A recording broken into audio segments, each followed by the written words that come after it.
श्री स्वामी समर्थ सर्वांना।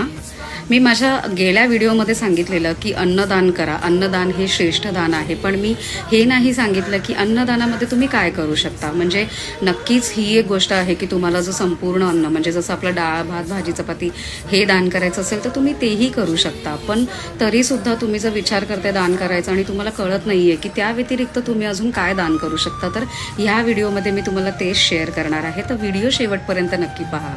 तर दान म्हणजे आता जर तुम्ही गुरुवारचं अन्नदान करत असाल तर पिवळ्या रंगाची गोष्ट ही गुरुला म्हणजे दान केली जाते। गुरुवारी मोस्टली तेच करतात लोक।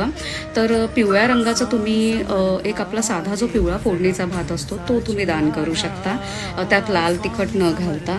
त्या व्यतिरिक्त आपला शिरा आणि उपमा आहे, तर हे दोन पदार्थ सुद्धा तुम्ही दान करू शकता। शिरा तुम्ही पिवळ्या रंगाचा म्हणजे त्याच्यात हळद घालू शकता किंवा केसर घालू शकता आणि तो बनवू शकता, आणि ते तुम्ही मंदिरातही जरी एखादा दिलात तरी तो प्रसाद म्हणून लोकांना वाटला जाईल, आणि तोच म्हणजे तेच एक प्रकारचं ते सुद्धा अन्नदानच आहे।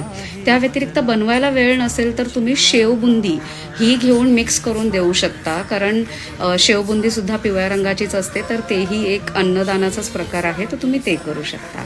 हे तुम्ही करून पहा, म्हणजे आज मला लक्षात आलं म्हणून मी ही टिप शेअर केली, तर तुम्ही हे नक्की करा। श्री स्वामी समर्थ।